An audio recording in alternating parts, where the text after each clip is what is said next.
Esmu Aija Barona, Kristīgās Montesori pirmskolas knābes dibinātāja, kur jau vairāk kā 15 gadus priecājamies par atklājumiem brīvdabas pedagoģijā, kvalitatīvai mācību videi izglītībā.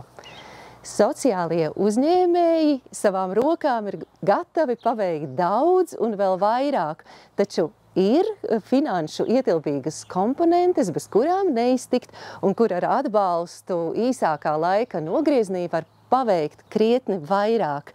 Tādēļ no sirds pateicamies Ropažu novadam un programmai Augšu par iegūto grantu, par kuru varējām iegādāties 2 kupolteltis, mācību klases ar caurspīdīgām sienām, inovatīvam Mellenītes mācību meža konceptam, kur bērni var atklāt pasauli tieši tik skaistu, kā tā ir, jebkuros laikapstākļos visa gada garumā. Ja tici savai idejai, pieteikšanās programmai Augšu bija viegla un ātra. Tici, dari, un tev izdosies!